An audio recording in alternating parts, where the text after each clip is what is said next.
Clip number 113 قرآن پاک کی سورہ آل عمران کی آیت نمبر 40 سے 42 کی تلاوت، ترجمہ اور تفسیر قرآن صراط الجنان سنیں گے۔ بسم اللہ الرحمن الرحیم۔ ترجمہ، اللہ کے نام سے شروع جو نہایت مہربان رحمت والا ہے۔ قال رب أنا يكون لي غلام وقد بلغني الكبر وامرأتي عاقر قال كذلك الله يفعل ما يشاء۔ ترجمہ، عرض کی ہے میرے رب میرے ہاں لڑکا کیسے پیدا ہوگا حالانکہ مجھے بڑھاپا پہنچ چکا ہے اور میری بیوی بھی بانجھ ہے۔ اللہ نے فرمایا اللہ یوں ہی جو چاہتا ہے کرتا ہے۔ انا یکون لی غلام، میرے ہاں لڑکا کیسے پیدا ہوگا۔ حضرت زکریا علیہ الصلوۃ والسلام کو جب بیٹے کی بشارت دی گئی تو آپ علیہ الصلوۃ والسلام نے تعجب کے طور پر عرض کیا، اے میرے رب عز و جل، میرے ہاں لڑکا کیسے پیدا ہوگا حالانکہ میں بوڑھا ہو چکا ہوں اور میری بیوی بھی بانجھ ہے۔ اللہ عز و جل نے فرمایا اللہ یوں ہی جو چاہتا ہے کرتا ہے۔ اس وقت حضرت زکریا علیہ الصلوۃ والسلام کی عمر 120 سال کی ہو چکی تھی اور آپ کی زوجہ کی عمر 98 سال تھی۔ سوال سے مقصود یہ تھا کہ بیٹا کس طرح عطا ہوگا؟ آیا میری جوانی واپس لوٹائی جائے گی اور زوجہ کا بانجھ ہونا دور کیا جائے گا یا ہم دونوں اپنے حال پر رہیں گے؟ فرمایا گیا کہ بڑھاپے میں فرزند عطا کرنا اس کی قدرت سے کچھ بعید نہیں، لہٰذا اس بڑھاپے کی حالت میں فرزند ملے گا۔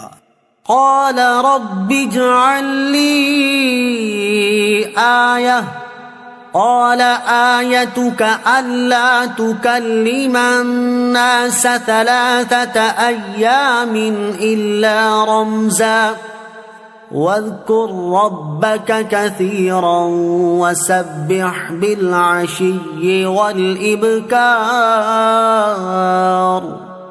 ترجمہ، عرض کی ہے میرے رب میرے لیے کوئی نشانی مقرر فرما دے۔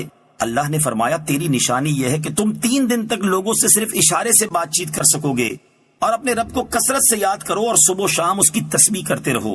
قال رب اجعل لی آیہ، عرض کی اے میرے رب میرے لیے کوئی نشانی مقرر فرما دے۔ حضرت زکریا علیہ الصلوۃ والسلام نے حمل ٹھہر جانے کی صورت میں علامت ظاہر ہونے کا عرض کیا تاکہ اس وقت اور زیادہ شکر و عبادت میں مصروف ہو جائیں۔ اللہ تعالیٰ نے فرمایا تیری نشانی یہ ہے کہ تم 3 دن تک لوگوں سے صرف اشارے سے بات چیت کر سکو گے۔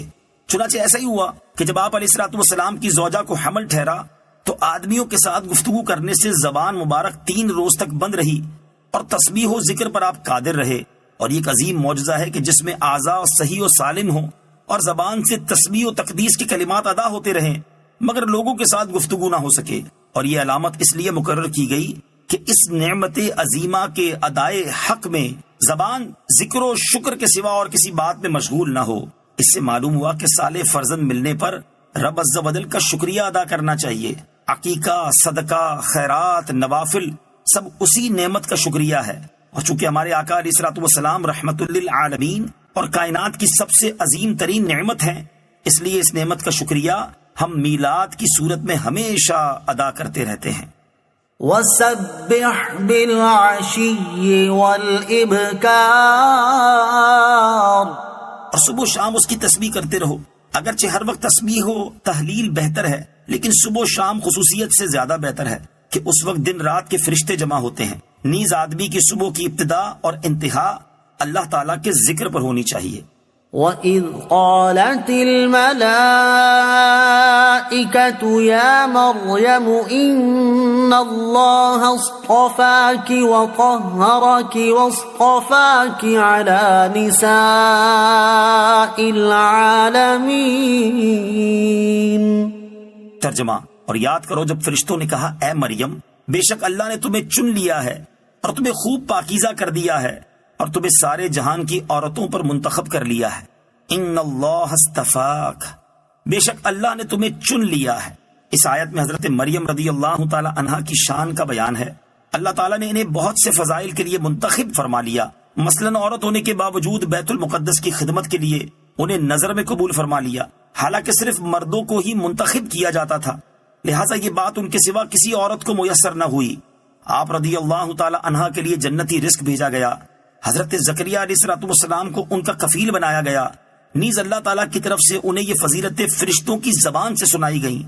مزید یہ کہ حضرت مریم رضی اللہ تعالی عنہا کو اللہ تعالیٰ نے گناہوں سے اور مردوں کے ان پر قدرت پانے سے پاکیزہ بنایا اور انہیں سارے جہان کی عورتوں پر فضیلت عطا فرمائی کہ بغیر باپ کے بیٹا دیا اور ملائکہ کا کلام سنوایا۔